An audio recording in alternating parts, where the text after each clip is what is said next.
What do you want from Deltarune? Guessing you're at least remotely invested in its story, cause well, you clicked on the video, you likely want something along the lines of being a part of its world. That is the root of immersion and general enjoyment in a piece of media. Now, I'll be the first to say this isn't unique to Deltarune. There are countless quirky indie RPGs that people salivate over, but unlike others, both Deltarune, and Undertale for that matter, understand the player wants to be a part of its world and utilizes it to great effect, though there is something that separates these two. To give some context of where I'm coming from, I played Undertale in 2022, 9 months after Chapter 2 of Deltarune was released. Needless to say, I didn't go into it blind. Because of this, I never once considered fighting, as I miraculously knew killing people was bad. Ironically, this is a flaw with Undertale, as if you're like me, it has nothing to hold against you. It never catches you off guard, which, for a game known for its meta-awareness, is a rather glaring blind spot. Don't get me wrong, it was an incredible experience, but in truth I simply showed up, saved the world, and left. When you compare this to Deltarune, there's a clear difference, where Undertale leaves questions of why is Frisk so chill with this, and where does Kara fall in the dynamics between the player and Frisk. Deltarune aims at fleshing out the diegetic logistics of interaction between the real world and the game, not leaving these aspects up to interpretation in its story. The Gonnermaker sequence does an incredible job in establishing there's an actual effort in bridging the gap between these two bodies, written almost like Deltarune is an equally valid universe to our own. You diegetically connect to the game as an ominous voice tells you to create a vessel, as in this world you have no physical form. You're simply the manifestation of the inputs to your keyboard communicated across time and space to this other universe. Despite this, after the Gonnermaker sequence, you are put into Chris with the words, "Nobody can choose who they are in this world." This deliberate un-immersion is the beginning of the game, and is also the beginning of your efforts to truly immerse yourself in its world despite it. But there's a problem. Not only is Chris not the representation of you that the tailored vessel was, they're also their own individual with a consciousness that had their own life before you were thrusted into it. Deltarune uses the player's entitlement to their vessel established in Undertale to catch people like me. For example, in Undertale, it is a necessary step in getting the good ending to date and just generally form bonds with everyone you meet. Deltarune heavily encourages the player into similar situations, like the swan boat ride with Rousey through what the game calls the Acid Tunnel of Love, and giving the player an option to hug Rousey in the tutorial. Which is concerning because Deltarune also makes it clear that Chris isn't comfortable with these situations. Though that isn't the only way Deltarune combats Undertale's blind spots. Its chapter-based releases, as painful as they may be, are crucial to fixing a problem that plagued Undertale. In its files, there is audio telling data miners to not data mine. It's impossible to have mysteries nowadays. Which you can probably guess did nothing to actually stop them. Deltarune fixes this by releasing in chapters, as they shield any future twists from being discovered until Toby Fox actually intends to reveal them. Speaking of revealing twists, at the end of Chapter 1, when Chris reassumes control of their body, Deltarune is telling the player that they are choosing to suppress Chris in order to play the game.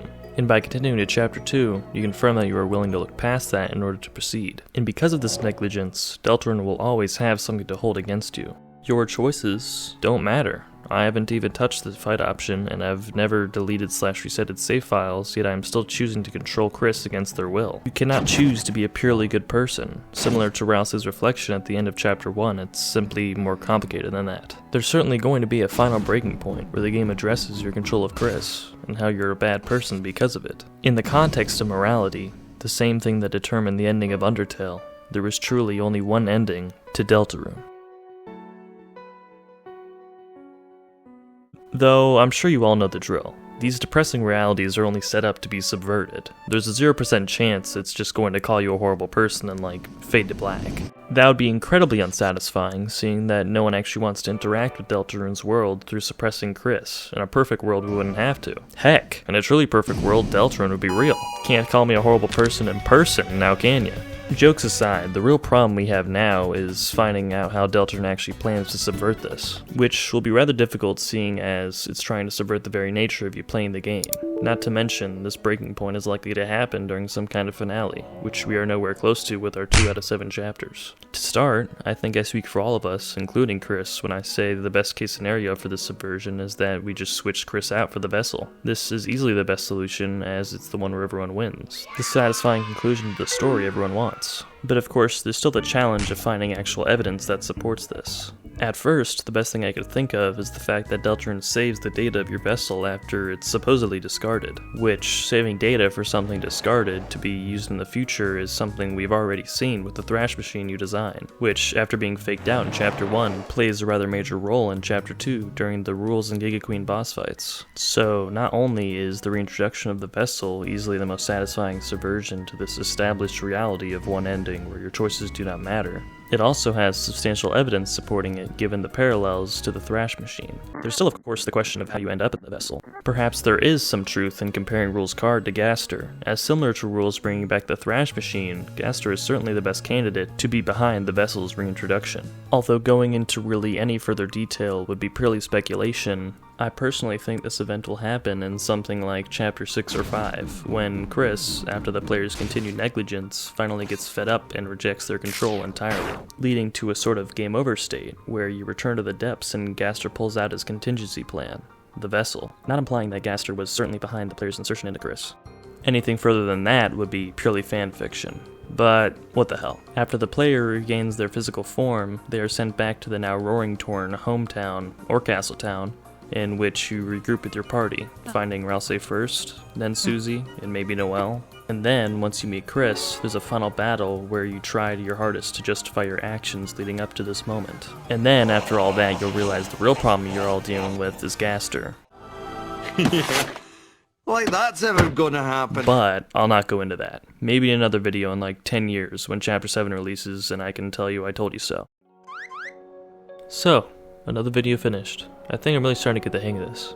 I'm very glad I managed to get this out in a month. It's real nice being able to sustain a reliable upload schedule. I have less things to say here than my last video, cause this one actually went out pretty smoothly. First, I'd like to say that I'm much prouder of this theory than my last one. This one actually has some sort of identity to it in my opinion. It addresses something we all kind of know, but don't talk about much since it's, well, a paradox, that the game sets up the player to be a bad person for playing the game. So yeah, I'm certainly proud of this theory. Probably the most out of the 3 I've made so far. I'd also like to address the length of this video, and well, all my video essays for that matter. I personally prefer longer videos than ones I make. I'd eventually like to make one that's around 30 minutes. But the problem isn't the time it takes to edit it, but rather simply writing a script long enough. I guess it's just because I tend towards being brief and concise with my explanations, which isn't necessarily bad, but maybe in future videos you'll see a shift towards more elaborate theories. But only if they need to be more elaborate, of course, because the only real value in adding unnecessary beef to a video is so people can enjoy it for longer, which, if that's what you like, feel free to comment. Last thing I'd like to say is that I'm also proud of the generally improved quality of this video, especially with the voiceover. But anyways, that's everything I have to say. If you have any questions, feel free to comment. Last video I managed to respond to all of them, so I can assure you it'll be at least seen.